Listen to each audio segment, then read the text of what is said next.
Hi hello ನಮಸ್ತೆ, welcome back to ಹರ್ಷಸ್ way. ನಾನಿವತ್ತು white colour ಬಟಾಣಿ ಬರುತ್ತಲ್ಲ ಅದ್ರ ಗೊಜ್ಜು ರೆಸಿಪಿನ ತೋರಿಸ್ತಾ ಇದ್ದೀನಿ. ಬನ್ನಿ ನೋಡ್ಕೊಬರೋಣ ಹೇಗೆ ಮಾಡೋದು ಅಂತ.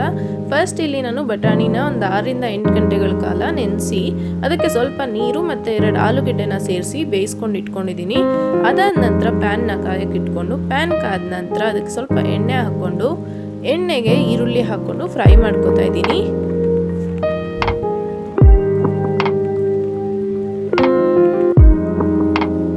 ಈರುಳ್ಳಿ ಚೆನ್ನಾಗಿ ಫ್ರೈ ಆದ ನಂತರ ನಾನು ಅದಕ್ಕೆ ಶುಂಠಿ ಬೆಳ್ಳುಳ್ಳಿ ಪೇಸ್ಟ್ನ ಸೇರಿಸ್ಕೊತಾ ಇದ್ದೀನಿ. ಶುಂಠಿ ಬೆಳ್ಳುಳ್ಳಿ ಪೇಸ್ಟ್ನ ಸೇರಿಸ್ಕೊಂಡ ನಂತರ ಅದನ್ನು ಚೆನ್ನಾಗಿ ಫ್ರೈ ಮಾಡ್ಕೊತಾ ಇದ್ದೀನಿ.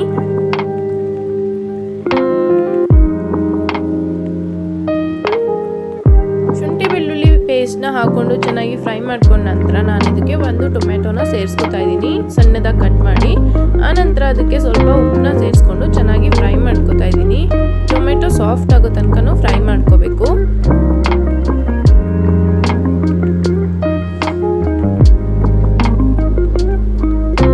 ಟೊಮೆಟೊನ ಫ್ರೈ ಮಾಡ್ಕೊಂಡ ನಂತರ ನಾನು ಸ್ಪೂನಲ್ಲೇನೆ ಹಾಗೆ ಸ್ಮ್ಯಾಶ್ ಮಾಡ್ಕೊತಾ ಇದ್ದೀನಿ.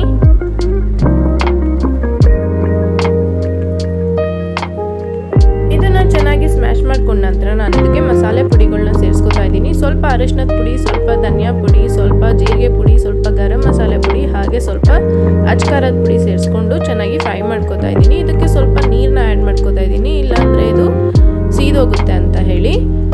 ನೀರನ್ನ ಸೇರಿಸ್ಕೊಂಡ ನಂತರ ನಾನು ಇದನ್ನ ಚೆನ್ನಾಗಿ ಕುದಿಯೋದಕ್ಕೆ ಬಿಡ್ತಾ ಇದ್ದೀನಿ. ಮಸಾಲೆ ಪುಡಿಗಳ ರಾ ಸ್ಮೆಲ್ ಏನಿರುತ್ತೆ ಅದೆಲ್ಲ ಹೋಗಬೇಕು, ಅಲ್ಲಿ ತನಕ ಚೆನ್ನಾಗಿ ಕುದಿಸ್ಕೋಬೇಕು.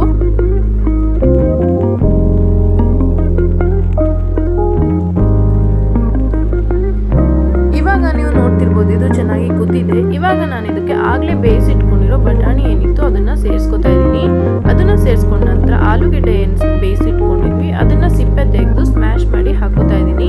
ಸ್ಮ್ಯಾಶ್ ಅಂದರೆ ಪೂರ್ತಿ ಸ್ಮ್ಯಾಶ್ ಮಾಡಿ ಹಾಕೋತಾ ಇಲ್ಲ, ಹಾಗೆ ದಪ್ಪಕ್ಕೆ ಸ್ಮ್ಯಾಶ್ ಮಾಡಿ ಹಾಕೋತಾ ಇದ್ದೀನಿ. ಹಾಕೊಂಡು ಚೆನ್ನಾಗಿ ಮಿಕ್ಸ್ ಮಾಡ್ಕೋತಾ ಇದ್ದೀನಿ. ಆವಾಗಲೇ ಬಟಾಣಿ ಬೇಯಿಸಿಟ್ಕೋಬೇಕಾದ್ರೂ ನಾನು ಸ್ವಲ್ಪ ಉಪ್ಪನ್ನ ಹಾಕ್ಕೊಂಡಿದ್ದೆ, ಹಾಗೆ ಟೊಮೆಟೊ ಹಾಕೊಂಡೋಗ್ಲೂ ಸ್ವಲ್ಪ ಉಪ್ಪನ್ನ ಹಾಕ್ಕೊಂಡಿದ್ದೆ. ಇವಾಗ ಬೇಕು ಅಂತ ಅಂದರೆ ಸ್ವಲ್ಪ ನೋಡಿ ಹಾಕ್ಕೊಂಡ್ರೆ ಆಯಿತು. ಎಲ್ಲನೂ ಸೇರಿಸ್ಕೊಂಡ ನಂತರ ಇದನ್ನು ಚೆನ್ನಾಗಿ ಮಿಕ್ಸ್ ಮಾಡಿ ಒಂದು 10 ನಿಮಿಷ ಲೋ ಫ್ಲೇಮಲ್ಲಿ ಮುಚ್ಚಳ ಮುಚ್ಚಿ ಕುದಿಸ್ಕೊಂಡ್ರೆ ನಮ್ಮ ಬಟಾಣಿ ಗೊಜ್ಜು ರೆಡಿ ಆಗುತ್ತೆ. ಇದು ಚಪಾತಿ, ಪೂರಿ, ದೋಸೆ ಎಲ್ಲದಕ್ಕೂ ಚೆನ್ನಾಗಿರುತ್ತೆ. ಇವಾಗ ನೀವು ನೋಡ್ತಿರ್ಬೋದು ಇದು ಆಗಿದೆ. ಲಾಸ್ಟಲ್ಲಿ ನಾನು ಕೊತ್ತಂಬರಿ ಸೊಪ್ಪು ಸೇರಿಸಿ ಸ್ಟವ್ ಆಫ್ ಮಾಡ್ಕೊಂಡಿದ್ದೀನಿ. ಇದನ್ನು ಚೆನ್ನಾಗಿ ಮಿಕ್ಸ್ ಮಾಡಿ ಸರ್ವ್ ಮಾಡಿದ್ರೆ ಆಯಿತು. ನಿಮಗೆ ಯಾವ ಕನ್ಸಿಸ್ಟೆನ್ಸಿ ಬೇಕೋ ಆ ಕನ್ಸಿಸ್ಟೆನ್ಸಿಗೆ ಇಟ್ಕೊಳ್ಳಿ. ಇದು ತಣ್ಣಗಾದ್ಮೇಲೆ ಇನ್ನೂ ಗಟ್ಟಿ ಆಗುತ್ತೆ. ಇನ್ನು ನಿಮಗೆ ಈ ರೆಸಿಪಿ ಇಷ್ಟ ಆಗಿದ್ರೆ ದಯವಿಟ್ಟು ಶೇರ್ ಮಾಡಿ, ಕಮೆಂಟ್ ಮಾಡಿ, ಹಾಗೆ ಲೈಕ್ ಮಾಡೋದನ್ನ ಮರಿಬೇಡಿ. Thanks for watching. Bye bye.